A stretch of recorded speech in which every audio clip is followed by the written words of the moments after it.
ধরুন আপনি নির্দিষ্ট একটি গন্তব্যস্থলে যাবেন, আর বলা হচ্ছে আপনি বর্তমানে যে অবস্থানে আছেন সেখান থেকে আপনার সেই গন্তব্যস্থলে পৌঁছলে আপনি ধনী হয়ে যাবেন। সেই গন্তব্যস্থলে পৌঁছানোর জন্য আপনার কাছে ৩টা উপায় আছে। প্রথম উপায় পায়ে হেঁটে যাওয়া, দ্বিতীয় উপায় সাইকেলে করে যাওয়া এবং তৃতীয় উপায় হচ্ছে গাড়িতে করে যাওয়া। আপনি কোনটি বেছে নেবেন? আমাদের জীবনে অধিকাংশ লোকেরাই পায়ে হেঁটে কিংবা সাইকেলে করে সেই গন্তব্যস্থলে পৌঁছানোর ব্যবস্থা করে থাকি, কিন্তু যিনি বুদ্ধিমান তিনি গাড়িতে করে যেতে পছন্দ করেন বা সেটাই নির্বাচন করেন। ফলে যারা গাড়িতে করে সেই গন্তব্যস্থলে পৌঁছায় তারা অল্প সময়ে ধনী হতে পারে, আর যারা পায়ে কিংবা সাইকেলে করে যায় তারা ধনী হতে অনেক বেশি সময় লাগে। ধরে নিলাম আপনার কাছে গাড়ি আছে, বাড়ি আছে, প্রচুর অর্থ সম্পদ আছে, কিন্তু হয়তোবা ততদিনে আপনার বয়স 50 কিংবা 60 পেরিয়ে গিয়েছে। আমাদের সমাজে যাদের প্রচুর টাকা পয়সা হয় একটা সময় যে তারা ততদিনে 70 কিংবা 60 বছর বয়সে পরিণত হয়। সে বয়সে এসে টাকার তেমন একটা আর প্রয়োজন হয় না। বিখ্যাত লেখক এম.জে. ডিমার্কো তার একটি বই দি মিলিয়নিয়ার ফার্স্ট লেন, এই বইটিতে কিভাবে অল্প বয়সে ধনী হওয়া যায় সে সম্পর্কে আলোচনা করেছেন। আজকে আমরা এই বই থেকে শিক্ষণীয় বিষয়গুলো আপনাদের সামনে তুলে ধরব, আশা করছি ভালো লাগবে।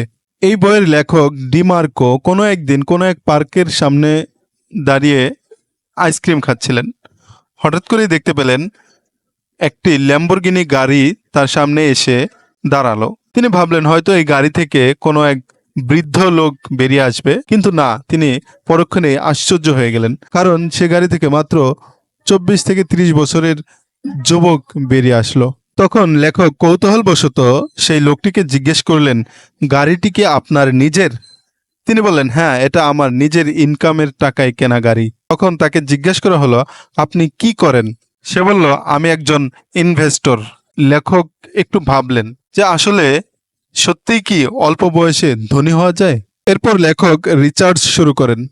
তিনি দেখার চেষ্টা করেন যে আসলেই কি অল্প বয়সে ধনী হওয়া যায়। গবেষণা করে তিনি 3টি বিষয় খুঁজে পেয়েছেন, আর সেই 3টি উপায় হচ্ছে সাইডওয়াক, স্লো লেন এবং ফাস্ট লেন। সাইডওয়াক শ্রেণীর লোকেরা সাধারণত একটু ব্যয়বহুল হয়ে থাকে।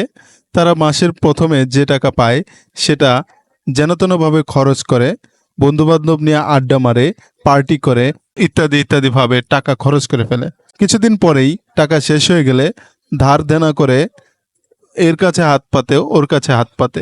এই শ্রেণীর লোকেরা জীবনে তাদের ভাগ্যের পরিবর্তন কখনোই করতে পারে না। এদের কোনো পরিকল্পনাও থাকে না, ফলে শেষ বয়সে যে অনেক দুঃখ দুর্দশার মাধ্যমে জীবন অতিবাহিত হয়।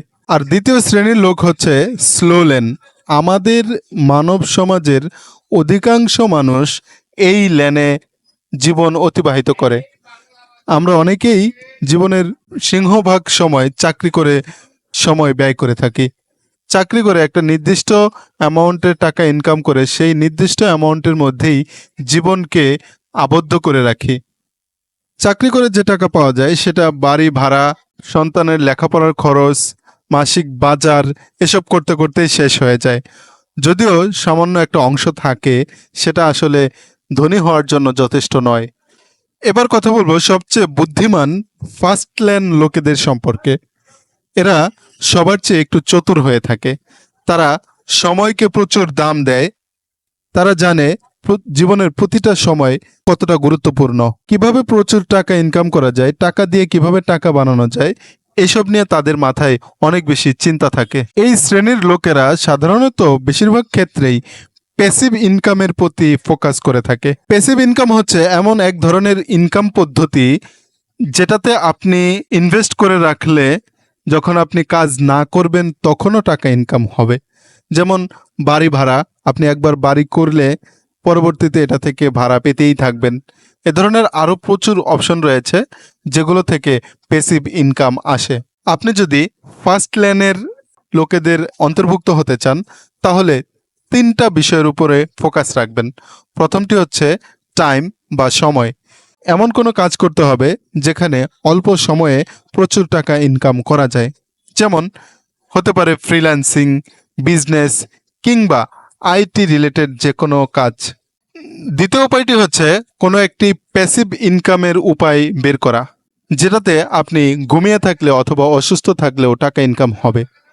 যেমন ব্লগিং, ইউটিউবিং, অনলাইন বিজনেস অথবা যে কোনো বিজনেস। তৃতীয় উপায়টি হচ্ছে মানি টু মানি।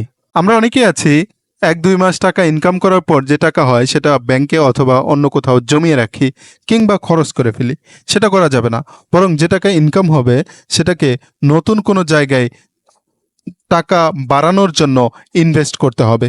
তো আপনি যদি ফার্স্ট লেনের সারির লোকেদের মধ্যে নিজেকে অন্তর্ভুক্ত করতে চান, তাহলে এই 3টি উপায়ের যে কোনো একটি উপায় অবলম্বন করুন। ইনশাল্লাহ আপনিও অল্প বয়সে সফলতা পাবেন বা প্রচুর টাকা পয়সার মালিক হবেন। আজকের ভিডিও এখানেই রাখতে চাচ্ছি। দেখা হবে আবারও নতুন কোনো ভিডিওতে। ভিডিওটা ভালো লাগলে লাইক, কমেন্ট, শেয়ার করতে একদমই ভুলবেন না।